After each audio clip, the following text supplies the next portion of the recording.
नमस्कार, आप देख रहे हैं इंडिया बोल रहा है। मैं हूं आपके साथ विवेक शांडिल्य। होर्मुज को लेकर, ईरान जंग को लेकर दुनिया तीन धड़ों में बढ़ती नजर आ रही है।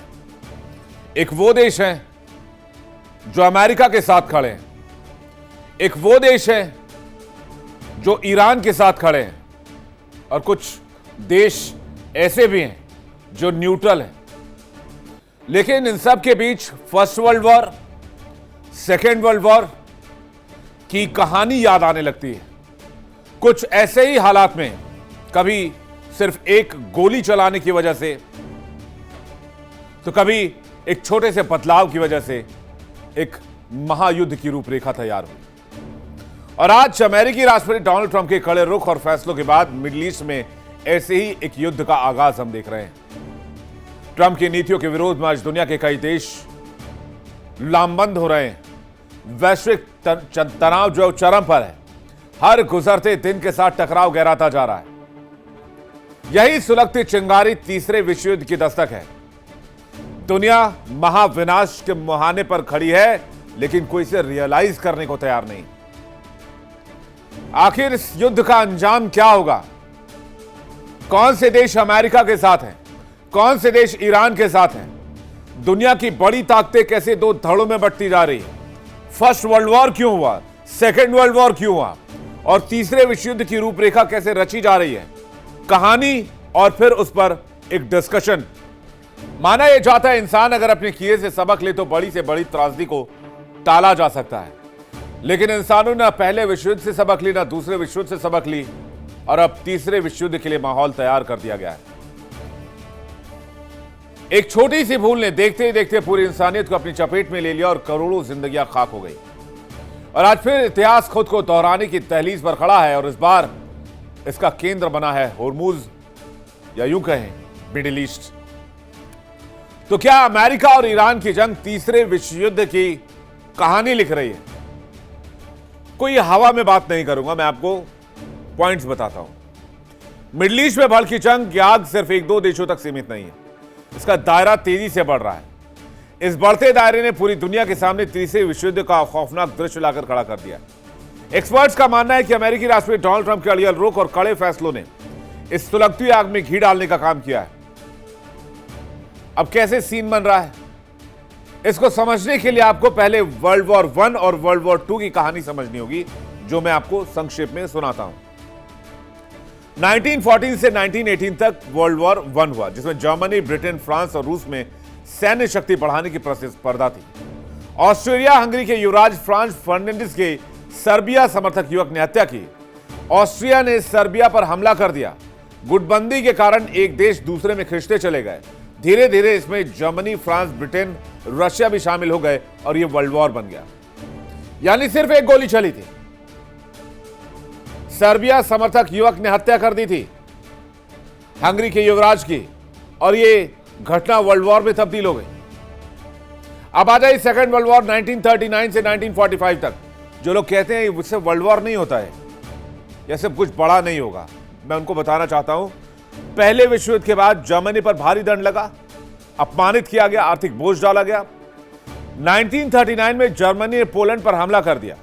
ब्रिटेन और फ्रांस ने जर्मनी के खिलाफ युद्ध घोषित कर दिया। यूरोप से फैलकर यह युद्ध एशिया, अमेरिका तक पहुंच गया और सेकेंड वर्ल्ड वॉर हो गया।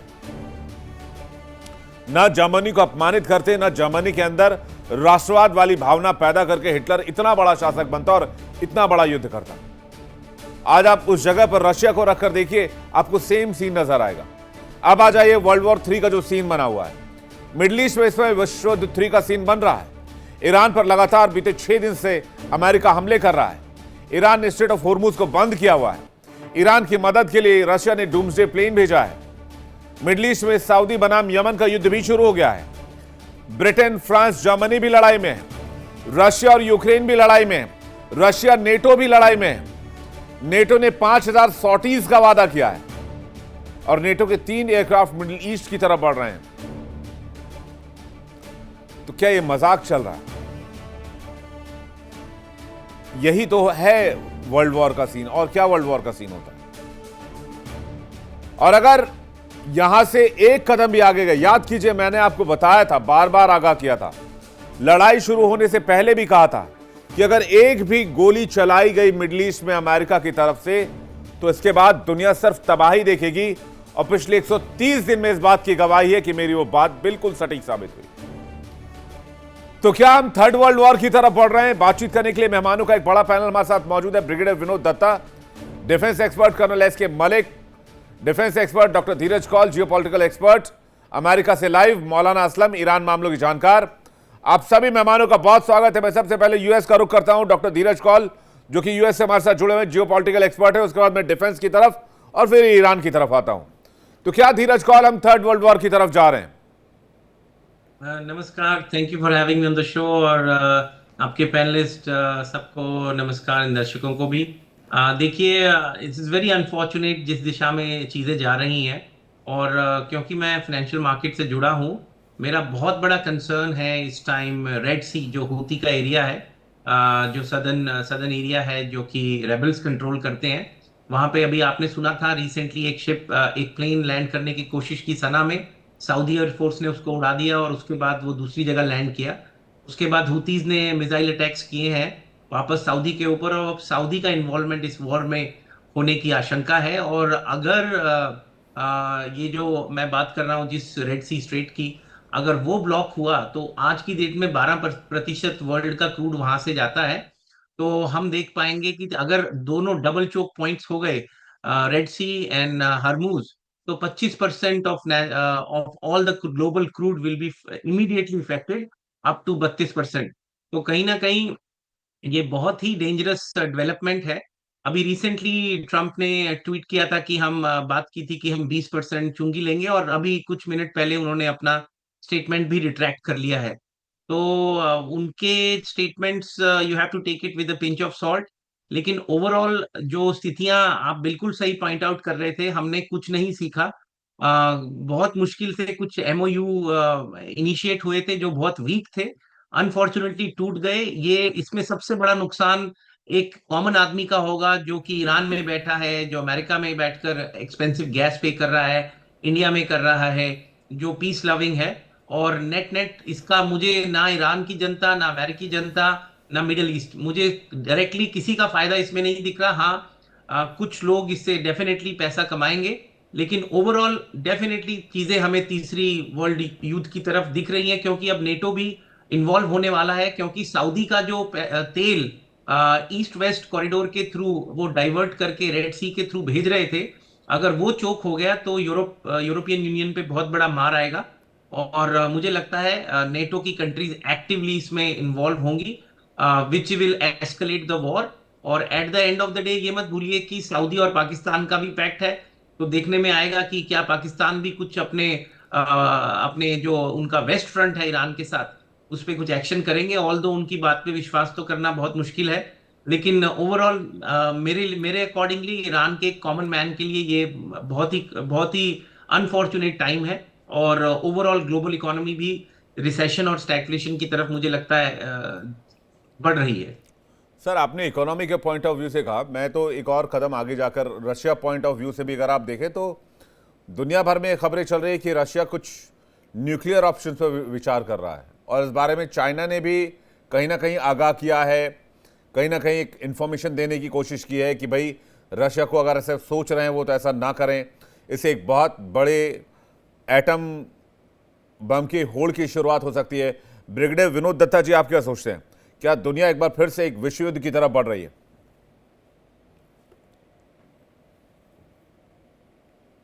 ऐसा है कि विश्व युद्ध की जो परिभाषा है उसको थोड़ा सा री इंजीनियर किया गया है, क्योंकि अब कोई क्लासिकल विश्व युद्ध होने नहीं है। जैसे आपने अभी दिखाया था कि साहब कैसे वर्ल्ड वॉर वन मतलब उसमें जो पावर थे या पावर सेंटर्स थे वो बने या ग्रुपिंग्स बनी। मैं तो कह रहा हूं कि world is already at war. तो जिस तरह की ग्रुपिंग्स बन रहे हैं उससे यही लगता है, क्योंकि देखिए आजकल कोई भी देश अकेला नहीं लड़ता है। आप रशिया यूक्रेन का उदाहरण देख लीजिए, पावर रेशियो 1:5 का था, और रशिया ने कभी ये तवक्को नहीं की थी कि साहब ये ऑपरेशन इतना लंबा खिंच जाएगा। उसे ये उम्मीद थी कि 2 या 3 हफ्ते में इस पूरे ऑपरेशन को वाइंड अप कर लेंगे और जो डॉनबास का एरिया है उसको वो हथिया लेंगे। लेकिन जिस तरह से ये चल रहा है, आज 5वां साल उसमें एंटर हो चुका है। यही चीज ईरान के साथ हो रही है, यही चीज बाकी देशों के साथ होती है। तो इसमें आजकल जो बाकी के देश हैं वो इस तरह से अलाइन हो जाते हैं कि वो मतलब एक सुपर पावर है, या आपके जो कोई एलाइज हैं या एक्सेस पावर्स हैं, उनके खिलाफ वो लड़ाई शुरू कर देते हैं। तो यहाँ कोई इस तरह का क्लासिकल मतलब वर्ल्ड वॉर नहीं होने वाला है कि साहब ये देश उस पर हमला कर रहा है, वो उस पर हमला कर रहा है। लेकिन हाँ, जिस तरह से प्रत्यक्ष और अप्रत्यक्ष रूप से सामरिक तौर पे इमोशनल सपोर्ट और भी इस तरह के कई सपोर्ट जो हैं वो दिए जाते हैं। अभी देखिए, रशिया ने एक बहुत बड़ा कदम लिया है और उसने ईरान के लिए अभी काफी उसने एरियल प्लेटफॉर्म्स भेजे हैं। तो ये बताता है कि साहब किस तरह से अब जो युद्ध का प्रारूप है या जो लैंडस्केप है वो चेंज हो गया है। तो आजकल वो क्लासिकल जो वर्ल्ड वॉर हैं वो नहीं होंगे। रही बात न्यूक्लियर थ्रेशोल्ड की, तो मुझे नहीं लगता, क्योंकि देखिए जिस तरह से अब चीजें बढ़ रही हैं, ये एक टैसिट अंडरस्टैंडिंग होगी अमेरिका की और ईरान की कि साहब हम भी मतलब टोल वसूल करेंगे, आप भी टोल वसूल करिए। दोनों ही देश गलत हैं, क्योंकि अगर ये रेस एक बार शुरू हो गई तो बाकी की स्ट्रेट्स जितने भी इस तरह के जो मैरीटाइम पैसेजेस हैं वहां पे लोग अपने एक इसको इनकम का जरिया बना लेंगे, और इससे जो एनर्जी क्राइसिस है वो और ज्यादा डीपन हो जाएगी। लेकिन अनफॉर्चुनेटली कोई ऐसा इदारा है नहीं, यूनाइटेड नेशंस बिल्कुल डिफंक्ट है, WTO की कोई सुनता नहीं है। तो ऐसा कोई मतलब दरवाजा नहीं है जहां विश्व की बाकी के जो देश हैं वो जाके उसे खटखटाएं। सर और बेसिकली उन्हें जहां कोई, अमेरिका है वहां कोई कानून नहीं है। जी जहां अमेरिका बिल्कुल, नहीं है वहां सारे कानून लागू हो जाते हैं। टू बी अमेरिका वेरी का तो फ्रैंक, वही है, आइदर माई वे या हाईवे, बिल्कुल वो वाली बात है। एग्जैक्टली। तो ये यहां पर अगर आप देखेंगे तो यहां पर अमेरिका इसलिए कोई कानून लागू नहीं है। अगर अमेरिका यहां नहीं होता तो सारे कानून लागू होते हैं। अमेरिकी शिप्स वहां से जा रहे थे होर्मुज से, उन्होंने कहा कि हम भाई इंटरनेशनल वाटरवे का इस्तेमाल कर रहे हैं, तो वो कानून बता रहे हैं। लेकिन उसकी दूसरी तरफ जो वो हमला कर रहे हैं तो उनको कोई कानून याद नहीं है। इसके मलिक साहब, एक तरफ रशिया है जो कि यूक्रेन पर टैक्टिकल न्यूक्लियर वेपन के इस्तेमाल की सोच रहा है। ऐसी खबरें पूरे सोशल मीडिया में ट्रेंड कर रही है वर्ल्ड वाइड। ये मैं कोई अपने हवाले से नहीं बता रहा, दुनिया भर के एक्सपर्ट्स चिंता जता रहे हैं। और दूसरी तरफ अमेरिका ईरान की ये लड़ाई, जिसमें अब सऊदी भी आ गया है, जिसमें रशियन डूम्सडे प्लेन भी देखा गया है, जिसमें नेटो 5000 सॉर्टीज की बात कर रहा है। और क्या लेंगे वर्ल्ड वॉर में? Vivek ji, thank you very much for inviting me, and सभी मेहमानों को मेरा नमस्कार। देखिए, जो आज यहाँ पर विवेक जी हम खड़े हैं, इस बात को हम बार बार कह रहे थे कि ईरान अपने को एक्सपेंड करना चाहेगा अपने एसेट्स के थ्रू। वो आज हमको उसको फीलर्स मिल रहे हैं, देख भी रहे हैं, और आगे भी ये मत समझिएगा कि ईरान आगे नहीं भेजेगा। हाउथी को स्ट्रेंथन करे, हुती को स्ट्रेंथन करेगा। क्योंकि क्या हो रहा है कि ईरान इस टाइम देख रहा है उसके ऊपर जो अटैक हो रहे हैं, इतने सारे अटैक होने से उसको निश्चित रूप से इंटरनली फर्क पड़ रहा है। उसको इकोनॉमी के लिए जो पैसा इमीडिएटली चाहिए, फिर हॉर्मुज का रास्ता अपनाया था कि मैं इस पर टोल टैक्स लगा के कमाऊंगा, लेकिन ट्रंप साहब ने उसका 20% सिक्का उछाल दिया। तो फिर तो दुनिया यही कहेगी तो अच्छा ईरान ही था, उसको 1.5% दे लो या 20% दे लो। लेकिन बात सही है कि जितना पूरे दिन से 2 दिन के लिए 20% का सिक्का उन्होंने रात से उछाला था, पूरी मीडिया इस पे काम कर रही है, अभी उन्होंने रिट्रैक्ट कर लिया उसको। तो ट्रंप साहब का देखिए बातचीत का कोई भरोसा नहीं है। बातचीत क्या चल रही है कि जो अमेरिका की थिंक टैंक है, वहां का पेंटागन है, जो उसकी पॉलिसी है, अमेरिका उस पॉलिसी को फॉलो कर रहा है, और वो ये है इकोनॉमिक वर्चस्व की नीति। वो अपने इकोनॉमिक वर्चस्व के लिए हर कुछ वो करेगा, चाहे झूठ बोले, तूफान बोले, गलत काम करे, सही काम करे, ये उसके लिए मायने नहीं रखता है। मायने ये रखता है कि उसको डॉलर कैसा जमा रहे, डॉलर की डिमांड दुनिया में कैसी जमी रहे। देखिए, कल ही डॉलर में उछाल आ गया, जबकि वो अटैक कर रहा है ईरान के ऊपर लगातार। तो मेरा मतलब ये कहने का है कि आप ये ईरान के खिलाफ अब नेटो का शामिल होना अमेरिका चाहता है। पहले से ही नेटो के देशों ने अपने हाथ खींच के रखे थे कि हम इसमें शामिल नहीं होंगे। 28 फरवरी को जब पहला अटैक आया था, जब इतनी जो क्रिटिकल जो अटैक्स हुए थे और इतने सारे नेता मारे गए थे, उनकी इंक्लूडिंग द रिलीजियस लीडर, तब भी खुलेआम नेटो कंट्रीज ने, ब्रिटेन जैसे कंट्री ने कहा था हम नहीं आएंगे, हम इसमें शामिल नहीं होंगे। लेकिन अल्टीमेटली G7 कंट्री के बाद, नेटो कंट्री के बाद एक शिफ्ट आया है, और ये शिफ्ट ये आया कि जो ईरान के साथ, जो कि ईरान की थोड़ी हट धर्मिता है, इसमें कोई शक नहीं है, लेकिन ईरान के अंदर जो डिफरेंसेज है पॉलिटिकल डिस्पेंसेशन और IRGC डिस्पेंसेशन के अंदर, वो ईरान के अंदर कोई स्ट्रेंथ नहीं लाएंगे। मेरा सवाल खुद से ये होता है कि जब MOU साइन हुआ था विवेक जी, तो मैं इस बात को खुद ही डाइजेस्ट नहीं कर पा रहा था कि ये वन साइडेड जिसको कहते हैं कि ईरान के पल्ले में वो सारा गिफ्ट डाल दिया जो उसको 48 साल से नहीं मिला था, तो ये कैसे अमेरिका पचा पाएगा। लेकिन मैं अपना सवाल का आंसर ऐसे देख रहा था कि ये एक टैक्टिकल 60 डेज का टैक्टिकल उन्होंने मूव किया है कि बातचीत करेंगे, जो उनको ठीक नहीं लगी उससे हट जाएंगे और कॉल ऑफ कर देंगे MOU को। लेकिन उस दिन को हमने देखा नहीं, वो उन्होंने पहले ही कॉल ऑफ कर दिया। बहाना आया कि ईरान वहां के शिपिंग लाइंस पर, यानी शिप्स पर, कमर्शियल शिप पर अटैक शुरू कर दिया है। बात सही है, कंक्लूजन में ये निकालना चाहता हूं, हॉर्मुज का कंट्रोल ईरान के हाथों में जाता देख अमेरिका के डोमिनेंस का डाउनफॉल शुरुआत है। ये बात अगर एक्सप्लेन करना चाहूं तो लंबी हो जाएगी, लेकिन मैं निष्कर्ष में ये कह सकता हूं, अमेरिका कभी इस बात को नहीं होने देगा और ये अटैक काउंटर अटैक चलते रहेंगे, और मुझे लगता है इस ऑपरेशन का थोड़ा विस्तार होगा, अभी होगा। विवेक। असलम साहब, क्या प्रॉब्लम है ईरान की कि वो बार बार वॉर में इंडल्ज होना चाह रहा है अमेरिका के साथ? आप अमेरिका का मुकाबला नहीं कर पाएंगे, कभी नहीं कर पाएंगे, आपके पास नहीं है वो माइट या फायर पावर। बेशक आप एक असिमेट्रिक वॉरफेयर में आप रहें, लंबे समय तक लड़ाई लड़ते रहें, लेकिन इससे क्या फायदा होगा, क्या मिलेगा आपको? या आपने होर्मुज बंद कर दिया, भाई होर्मुज का हमारी कंट्रोल में रहेगा, इससे क्या हासिल कर लेगा ईरान? जी, आपको और आपकी पूरी टीम को मैं जय हिंद कहता हूं और आदाब अर्ज करता हूं। विवेक भाई, आपने इंट्रो में कुछ बातें अमेरिका के बारे में बयान की थी, तो मैं उसकी तरफ एक मामूली सा इशारा करना चाहता हूं।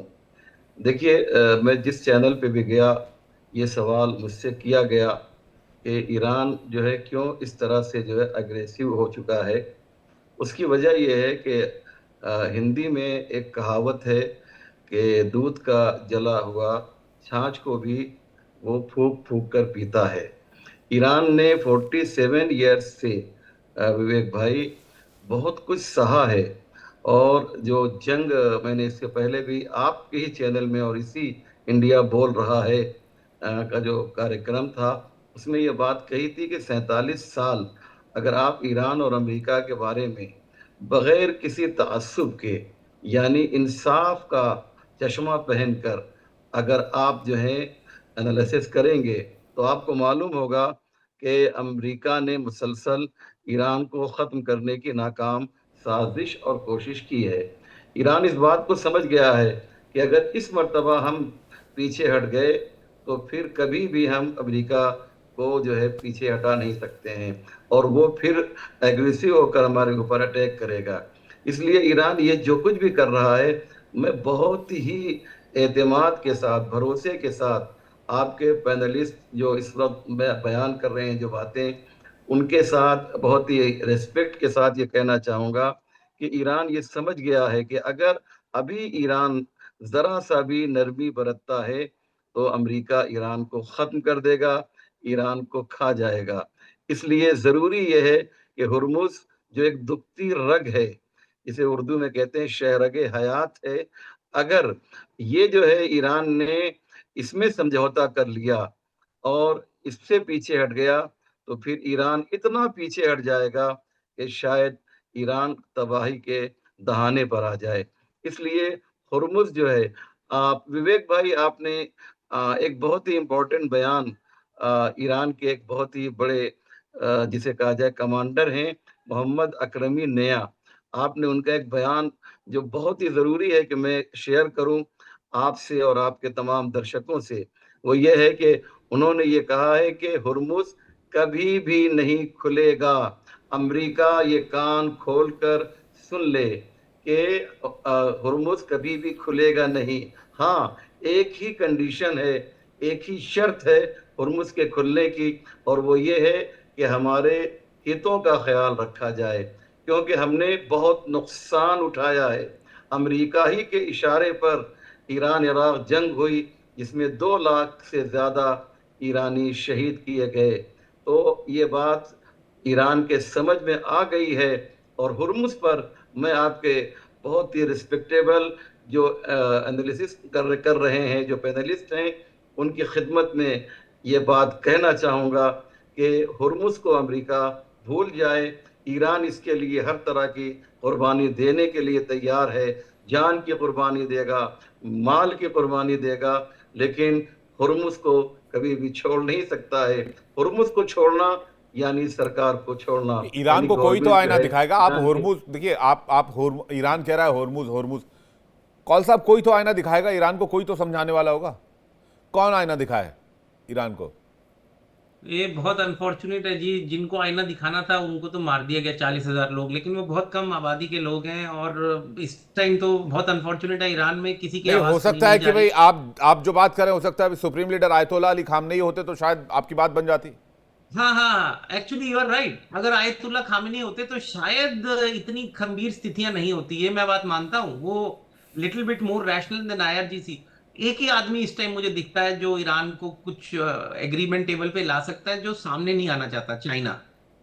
China is the country. अगर आप चाहते हैं ईरान टेबल पर आए तो चाइना को बैठना पड़ेगा और उधर से इजराइल को बैठना पड़ेगा और अमेरिका को। तो ये जो जो मेजर स्टेक प्लेयर्स हैं, तो कुछ हद तक रशिया भी बोल सकते हैं, नहीं, लेकिन ये जो जब तक बॉम्बार्डिंग चाइना हो रही है, नहीं ये जो चाहेगा मिडल ईस्ट जल रहा है, उधर रशिया अगर अलग अग्रेसिव रोल में दिख रहा है, चाइना उसके लिए अलग परेशान है। इससे कोई सोल्यूशन आने वाला है, देख रहे हैं आप? मेरे को जो दिखाई दे रहा है वो ये दिखाई दे रहा है कि चाइना और रशिया अमेरिका को इस वॉर में इन्वॉल्व करना चाहते हैं और करने की पूरी कोशिश कर रहे हैं। ट्रंप इस वॉर से एक फेस सेविंग के साथ निकलना भी चाह रहे हैं, ये भी फैक्ट है। लेकिन फेस सेविंग के साथ मत भूलिए उनकी पर्सनैलिटी कैसी है। वो कभी भी एक डिफीटेड सोल्जर के जैसे वापस नहीं आना चाहेंगे, कभी भी नहीं। मैटर ऑफ फैक्ट ये दो पर्सनैलिटी क्लैशेस हैं और पूरी दुनिया इसमें पिस रही है। इस टाइम एक अच्छे लीडर की बहुत ज्यादा दुनिया को जरूरत है। स्टेटमेंट मैं तो वेलकम करूंगा अगर पुतिन और शी जिनपिंग बीच में आ जाए और इस वॉर को किसी तरीके से रुकवाएं और दुनिया को आगे बढ़ने में थोड़ी मदद करें, क्योंकि चाइना का भी लॉन्ग टर्म इंटरेस्ट तो है इस वॉर को लॉन्ग टर्म अगर रोकना चाहे, क्योंकि अपने प्रोडक्ट्स उसको बेचने हैं। अगर दुनिया रिसेशन में चली जाएगी तो उसके फैक्ट्री का सामान कौन खरीदेगा? आई नो उनके पास बहुत ज्यादा डॉलर आ चुके हैं, वो ऑलमोस्ट सप्लाई चेन उनके पास सारी है। अगर दुनिया रिसेशन में गई, आप मेरा वर्ड लिख लीजिए, one of the most recession proof country would be China. उनकी एनर्जी सिक्योरिटी पे उन्होंने बहुत काम किया है पिछले 20 सालों के अंदर। रिन्यूएबल से ले लीजिए आप, स्ट्रेटेजिक रिजर्व से उठा लीजिए, न्यूक्लियर उठा लीजिए, China is way ahead of lot of countries. हम लोग बहुत इफेक्ट होंगे यूएस में, इंडिया डेफिनेटली होगा। ईरान तो स्टोन एज तक आपको दिख ही रहा है पहुंचने में क्या टाइम लगेगा, लेकिन मुझे लगता है चाइना इन सबके पीछे, और चाइना पूरी दुनिया को स्टोन एज में पहुंचा देना चाहता है और खुद टेक्नोलॉजी और ईवी के सेक्टर में सबसे आगे रहना चाहता है। कहीं ना कहीं लगता है ऐसा दाल में कुछ काला है। चलिए उम्मीद की जाए कि भाई ऐसा कुछ हो ना। पर आप मेहमानों का बहुत शुक्रिया हमारे साथ जुड़ने के लिए। समय सीमित है, बहुत माफी चाहूंगा, बहुत बहुत धन्यवाद हमारे साथ कनेक्ट होने के लिए। इंडिया बोल रहा है फिलहाल इतना है, वक्त ब्रेक का है, फौरन लौट रहे हैं।